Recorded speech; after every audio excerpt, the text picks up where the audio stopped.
देशातलं सगळ्यात मोठं ॲग्रो कन्व्हेन्शन सेंटर हे नागपूरमध्ये आपली जी पंजाबराव देशमुख कृषी विद्यापीठ आहे त्या विद्यापीठात महाराष्ट्र शासनाच्या वतीनं उभारलं जात आहे। या ठिकाणी ॲग्रो एक्झिबिशन सहित वेगवेगळ्या प्रकारचे एक्झिबिशन्स आणि वेगवेगळ्या प्रकारच्या आयोजनाचे व्हेन्यू, वेगवेगळ्या कन्व्हेन्शन्सचं व्हेन्यू म्हणून हे तयार केलेलं आहे। देशातला अत्यंत आधुनिक अशा प्रकारच्या व्यवस्था या ठिकाणी आहेत। कुठल्याही प्रकारचं एक्झिबिशन इथे होस्ट करता येतं। आपण बघू शकता इथे कॉलम फ्री अशा प्रकारचा हॉल आहे। आत्ताच मला आमच्या अधिकाऱ्यांनी सांगितलं की हा देशातला जे कन्व्हेन्शन सेंटर्स आहेत त्यातला सगळ्यात मोठा कॉलम फ्री अशा प्रकारचा हॉल आहे। त्यामुळे कन्व्हेन्शन व्हेन्यू म्हणून नागपूरला प्रमोट करण्याकरता या ॲग्रो कन्व्हेन्शन सेंटरचा फायदा होईल आणि विशेषतः शेतकऱ्यांचे वेगवेगळे प्रदर्शन, शेतकऱ्यांच्या वेगवेगळ्या कॉन्फरन्सेस, शेतकऱ्यांचे वेगवेगळे ट्रेनिंग्स हे देखील या ठिकाणी घेत आहेत। 50,000ची अट रद्द केल्यामुळे मोठ्या प्रमाणात शेतकऱ्यांना फायदा होणार आहे। सरसकट 2 लाखाचं कर्ज असं आहे की कालही मी सभागृहात सांगितलं, यापूर्वीच्या कुठल्याही कर्जमाफीत लगतच्या कर्जमाफीतल्या लोकांना समाविष्ट केलं नव्हतं। पहिल्यांदा आपण हा निर्णय केला की मागची कर्जमाफी महात्मा ज्योतिराव फुले जी कर्जमाफी योजना होती त्यामध्येही ज्यांना माफी मिळाली होती पण आता ते डिफॉल्टमध्ये गेले आहेत, यांना आधी आपण 50,000 रुपयापर्यंत रिलीफ देणार होतो। परंतु सत्तारूढ पक्षाच्या सगळ्या आमदारांचा आग्रह होता की त्यांनाही पूर्ण तुम्ही कर्जमाफी द्या आणि आपण ते मान्य केलं।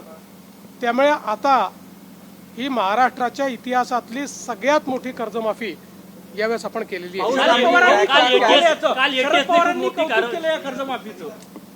त्यांचे आभार आहे। मी ऐकलं नाही पण मी त्यांचा आभारी आहे। राज्यामध्ये 150च्या वर ATSने खूप मोठी कारवाई केली आहे।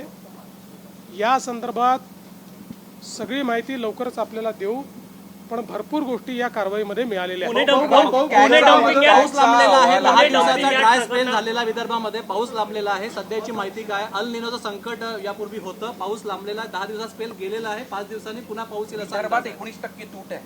साधारणपणे हे जी मधले दिवस आहेत या दिवसांमध्ये थोडं प्रोटेक्टिव्ह इरिगेशन आपण देऊ शकलो तर मला असं वाटतं की अडचण येणार नाही। यावेळेस अल निनोमुळे पावसात तूटही राहणार आहे आणि पावसाच्या 2 स्पेलमध्ये डिस्टन्सही राहणार आहे। याकरता आपण आधीपासून शेतकऱ्यांना सांगितलं आहे। शेतकऱ्यांनीही मोठ्या प्रमाणात आपलं म्हणणं ऐकून पहिली धूळ पेरणी असते किंवा सुरुवातीची पेरणी असते ती न करता आपल्या ॲडवायझरीवर अवलंबून उशिरा पेरण्या केल्या आहेत। त्यामुळे पाऊस आल्यानंतरच पेरण्या झालेल्या आहेत।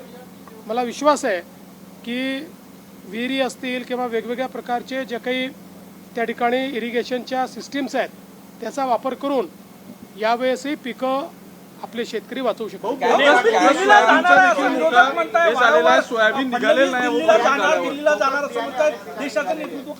मी परवाच गेलो होतो दिल्लीला।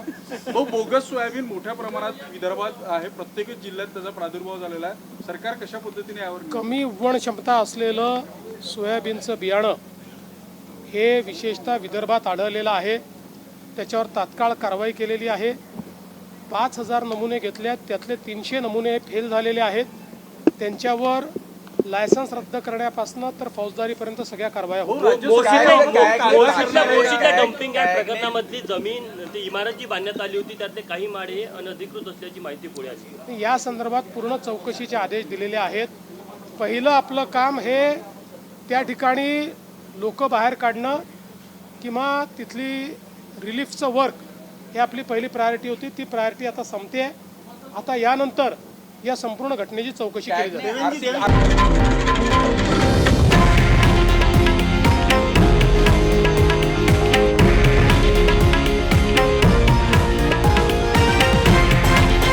हे आहे देशातील नंबर 1 न्यूज नेटवर्क आणि आपण पाहत आहात TV9 मराठी, एकमेव।